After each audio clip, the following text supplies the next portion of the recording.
Hello السلام علیکم سر. وعلیکم السلام. سر میرے 3 سوال ہیں. جی فرمائیے. میرا پہلا سوال پروسٹیوشن کے ریفرنس سے ہے. جی سر اگر میں یہ کہوں کہ پروسٹیوشن اس اصول پہ بیس کرتی ہے کہ اگر انسان اپنی عقل بیچ سکتا ہے، اپنا ہنر بیچ سکتا ہے، تو وہ اپنا جسم بھی بیچ سکتا ہے. جی تو اگر یہ پریمیسز ٹرو ہے تو پھر پروسٹیوشن کو ہم نے حرام کیوں کنسیڈر کیا ہے؟ ٹھیک. اسی طرح سے سر اگر آپ دیکھیں تو اس وقت دنیا جہاں میں جو میل اور فیمیل ماڈلز ہیں جی وہ بھی ٹیکنیکلی اسپیکنگ اپنا جسم ہی بیچ رہے ہوتے ہیں، ٹھیک. لیکن ان کو تو ہم لوگ بہت ہی امپورٹینس دیتے ہیں، ان کو بہت شہرت ملتی ہے، اس کو ہم برا کنسیڈر نہیں کرتے. So this is like a very this is like a hypocritic attitude. جی سیکنڈ سے میرا کوشچن جو ہے وہ ہے ہومو سیکشوالٹی کے ریفرنس سے. سر اگر 2 لوگ اپنی خوشی سے اپنی زندگی ساتھ گزارنا چاہتے ہیں جی اور ایسا کرنے میں وہ کسی دوسرے شخص کی جان مال اور عزت کو نقصان نہیں پہنچا رہے، تو سر اس سے اسلام کو کیا تکلیف پہنچتی ہے؟ I mean let those people be happy. اچھا، اور سر تیسرا سوال جو میرا ہے وہ یہ ہے کہ ود ریفرنس ٹو کہ جو اسلام نے اجازت دی ہوئی ہے مرد کی 4 شادیوں کی. جی سر دیکھیں اگر اس طرح ہو کہ ایک کپل میں جو وائف ہے فرض کرے وہ کنسیو نہیں کر سکتی یا وہ بیمار ہو جاتی ہے، ذہنی مریض بن جاتی ہے، تو ہسبینڈ کے پاس چوائس ہوتی ہے کہ وہ فوراً ایک اپنی دوسری بیوی لے کے آ جاتا ہے. جی لیکن اگر یہی سچویشن عورت کے ساتھ ہو جائے کہ اس کا ہسبینڈ جو ہے وہ اس قابل نہیں کہ بچے وہ سو سکیں، یا وہ کوئی مریض ہو جائے، ذہنی مریض بن جائے، جسمانی مریض بن جائے، تو اس عورت کے پاس سوائے اس کے کہ وہ خلا لے اور الگ ہو کے دوسری شادی کرے کوئی اور چوائس نہیں ہوتی ہے. ٹھیک. تو ایسا کیوں ہے سر؟ آئی مین آپ عورت کے لیے سچویشن کیوں ڈیفیکلٹ کرتے ہیں اس طرح کی بات سے؟ اور میرے خیال میں سے اگر ایشو انہیریٹنس کا ہے تو اب تو میڈیکل سائنس اتنی ترقی کر چکی ہے کہ we don't have this problem, ہم یہ ایشو سالو کر سکتے ہیں کہ یہ اولاد کس کی ہے. تو I don't understand the sense of this discrimination. That's it. Thank you. Okay جی، تھینک یو ویری مچ. بہت سارے سوال ہماری ان بہن نے کر دی، ایک ایک کر کے آپ کے سامنے رکھتا ہوں. جسم بیچنا کیوں حرام ہے؟ اگر وہ ایک خریدنی فروختنی چیز اور دنیا میں پائی جاتی ہیں تو وائی ناٹ دا جسم. اور دوسرے یہ کہ یہ انہوں نے کہا کہ یہ جسم بیچنے ہی کی شکل ہے جو اشتہاروں میں ماڈلنگ ہوتی ہے، جو آج کل ہم میڈیا پر اس طرح دیکھتے ہیں. تو آپ اس پر کیا تبصرہ کریں؟ یہ میرے نزدیک اس میں ایک بڑی بنیادی غلط فہمی ہے جس کو پہلے دور کر لینا چاہیے. اگر آپ ایک چیز کو بنیادی طور پر مانتے ہیں تو پھر اس کی کچھ کرالریز ہوتی ہیں جو آپ کو ماننا پڑتی ہیں. وہ بنیادی چیز یہ ہے کہ کیا خاندان کا ادارہ انسان کی ضرورت ہے؟ اگر تو یہ بات واضح ہو جائے کہ خاندان کا ادارہ انسان کی ضرورت نہیں ہے تو پھر جو نظم بنے گا جنس کے معاملے میں بھی اور مرد و عورت کے تعلقات کے معاملے میں بالکل مختلف بنے گا. یعنی میں اس کو مثال سے یوں واضح کرتا ہوں کہ اگر بچے 20 سال کی عمر میں آسمان سے نازل ہوں اور جوانی میں یا جس وقت قوا ہمارے مضبوط ہوتے ہیں اسی میں انسان دنیا سے رخصت ہو جائے، اگر قاعدہ یہ ہو تو پھر میرے خیال میں آزادانہ جنسی تعلق ہی فطرت کے مطابق ہوگا. یعنی آزادانہ جنسی تعلق ہی بھی فطرت کے مطابق ہونا چاہیے، پھر خاندان کی کوئی ضرورت نہیں ہے. انسان کے ساتھ جو المیہ ہے وہ یہ ہے، اصل میں انہوں نے بات آگے سے شروع کر دی. انسان کے ساتھ المیہ یہ ہے کہ وہ بالکل ناتواں بچے کے طور پر وجود میں آتا ہے. یعنی جانور کا بچہ بھی اپنے پاؤں پر کھڑا ہونے کے معاملے میں انسان سے کہیں آگے ہوتا ہے. آپ نے جانور کے بچوں کی پیدائش دیکھی ہوگی، وہ پیدا ہونے کے فوراً بعد 2-3 بار گرتے ہیں اور اس کے بعد بھاگ کھڑے ہوتے ہیں ماں کے ساتھ. انسان کا بچہ کئی برس تک ماں کا محتاج ہوتا ہے. باپ کی طرف سے اس کو شفقت چاہیے، اس کو ایک سرپرستی چاہیے، اس کے اخراجات پورے کرنے والا کوئی ہونا چاہیے. وہ ایک بے بس اور ناتواں وجود ہوتا ہے، اور ماں کی طرف سے بھی اس کو بہت کچھ ملنا چاہیے. تو خاندان کا ادارہ انسان کی ضرورت بن جاتا ہے جب بچہ اس ناتواں صورت میں پیدا ہوتا ہے. اچھا پھر چلیے بچے کا ہم کچھ کر لیں، وہ بچہ پھر اس کے بعد لڑکپن اور بچپن کے مراحل سے گزرتا ہے جس میں اس کی تعلیم ہونی ہے، جس میں اس کی تربیت ہونی ہے، جس میں وہی پاؤں پہ کھڑے ہونے کے قابل نہیں ہے، کمانے کے قابل نہیں ہے. ان سب مرحلوں سے گزرنے کے بعد بھی وہ دنیا کی جب مشقتوں میں داخل ہوتا ہے تو ایک وقت تک پھر اسے سہارا چاہیے ہوتا ہے، اپنے پاؤں پر کھڑا ہو جاتا ہے. 20-25 سال 30 سال ملتے ہیں جس میں وہ بادشاہ ہوتا ہے، ارسطو افلاطون، پھر اس میں لانا شروع ہو جاتا ہے. بڑھاپا بعض اوقات ایسی صورت پیدا کر دیتا ہے کہ انسان بچے سے بھی بدتر حالت میں چلا جاتا ہے. اب یہ ہے پورا انسان. اس پورے انسان کو ضرورت ہے خاندان کی. خاندان کی ضرورت اگر نہیں مانی جا رہی تو سارا استدلال واپس. اور اگر خاندان انسان کی ضرورت ہے تو پھر اس ضرورت کو پورا کرنے کے لیے یہ لازم ہے کہ رشتوں کا تقدس پیدا کیا جائے. رشتوں کا تقدس اس وقت تک پیدا نہیں ہو سکتا جب تک آپ جنسی تعلقات کو میاں بیوی میں محدود نہ کریں. جنسی تعلقات اگر میاں بیوی میں محدود ہیں تو ظاہر ہے کہ پھر جسم فروشی نہیں ہو سکتی، پھر بدکاری نہیں ہو سکتی، پھر ہمیں اس تعلق کو جائز اور اس تعلق کو ناجائز قرار دینا پڑے گا لازماً. اس کی وجہ یہ ہے کہ جب بنیادی یہی ہے میاں بیوی کے تعلق کی، تو میاں بیوی کے اس تعلق میں وفاداری چاہیے.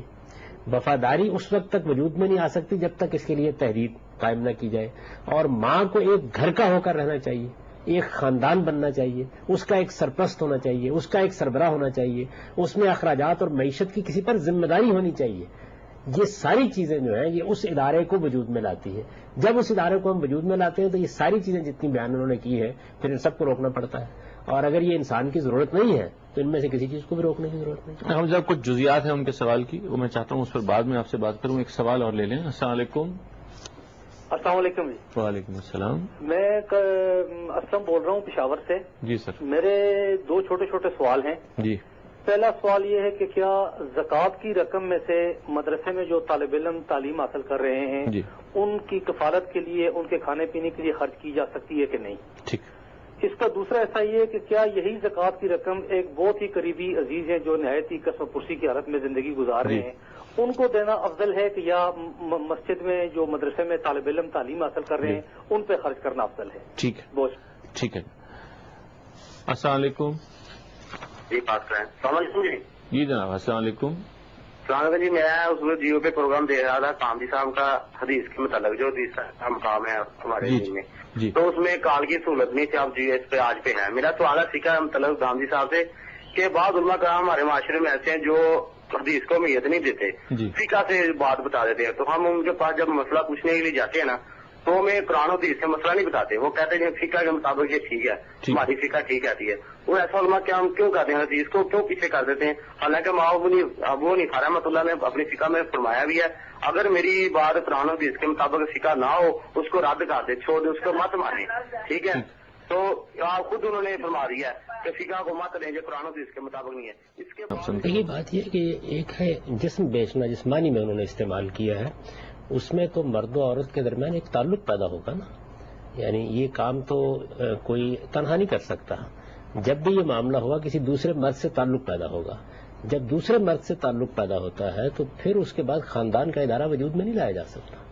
یعنی وفاداری قائم نہیں رہ سکتی، رشتوں کا تقدس قائم نہیں رہ سکتا. ماں اور باپ کے رشتے جس طرح اب ہوتے ہیں اس طریقے سے ہو ہی نہیں سکتے. پھر تو اس کے بعد اصل میں ایک بازار ہوگا جس میں لوگ آتے ہیں لوگ چلے جاتے ہیں.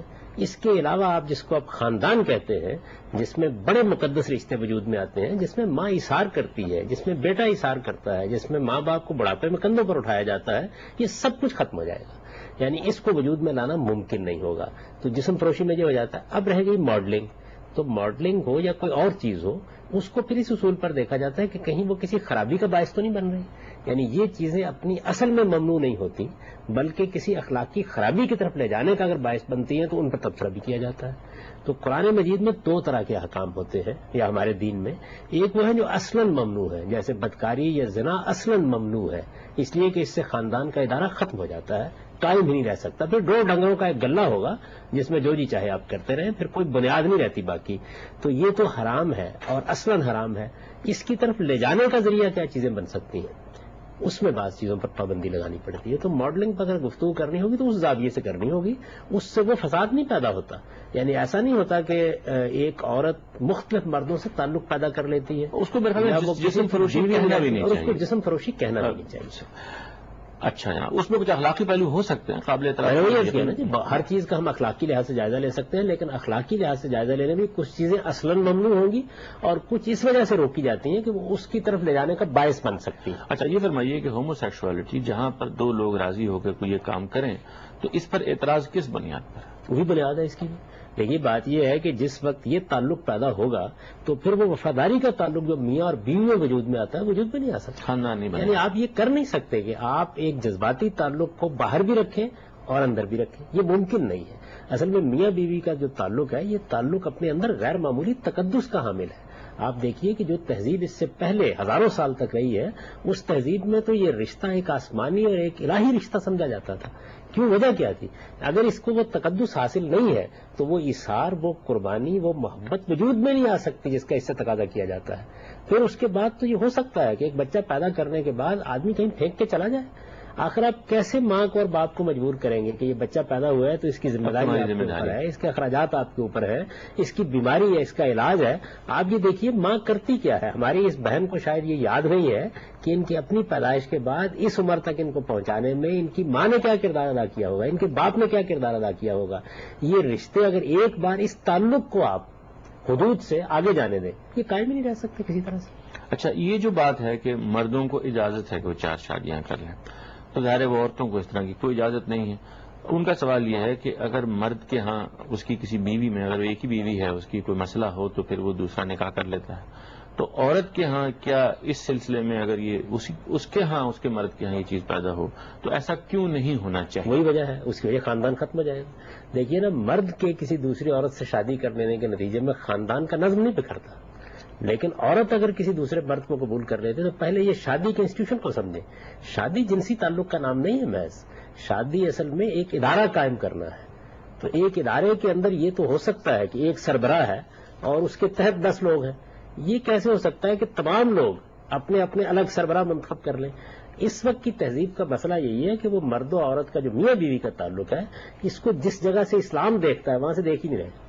اسلام اس کو ایک خاندان اور ایک ادارے کی حیثیت سے دیکھتا ہے، اور یہاں یہ دیکھا جاتا ہے کہ یہ محبت کا معاملہ ہے، جنسی تعلق قائم ہونا ہے، انسان نے اپنے جبلی تقاضے پورے کرنے ہیں بس. ان کا سوال یہ بھی تھا نا کہ مثلا اگر ایک عورت کی ایک میاں کی کئی بیویاں ہوں تو وہ سے تو لگتا ہے خاندان برقرار رہتا ہے، لیکن اگر الٹ عورت کے کو مردوں سے تعلقات ہوں تو اس میں گھر قائم نہیں رہتا. کیونکہ اس میں اصل سوال یہ ہے نا کہ سربراہ کون ہے. دیکھیے نا، بات یہ ہے کہ اگر تو صورتحال یہ ہے کہ میاں بیوی کا تعلق محض جنسی تعلق ہے تو پھر تو ان کا سوال ٹھیک، لیکن اگر اس تعلق کی وجہ یہ ہے کہ ایک شخص کو گھر کا سربراہ منتخب کیا گیا ہے تو پھر تو اس کے بعد اصل میں تقسیم ہو گئی وفاداری. جیسے یہ وفاداری تقسیم ہوگی تو پھر ایک گھر کو چلانے کی ذمہ داری میں عورت شریک نہیں. عام طور سے یہ ہم سنتے آئے ہیں نا کہ چونکہ پھر یہ پتہ نہیں چلتا کہ اولاد کس کی ہوگی، تو ضمنی چیز ہے. اچھا، یعنی قرآن مجید نے دیکھیے بنیادی دوسری رکھی ہے. وہ یہ کہتا ہے کہ میاں اور بیوی کا جب تعلق قائم ہوتا ہے تو الرجال قوامون علی النساء، یعنی اس میں مرد کو، شوہر کو ایک درجہ برتری کا مقام دیا جاتا ہے تاکہ گھر کا نظم و نسق چلانے میں وہ اپنی ذمہ داری ادا کرے، اور اس کے نتیجے کے طور پر معاشی اخراجات کو پورا کرنے کی ذمہ داری اس پر ڈال دی جاتی ہے. یعنی عورت مسئول نہیں ہے، وہ مسئول ہے.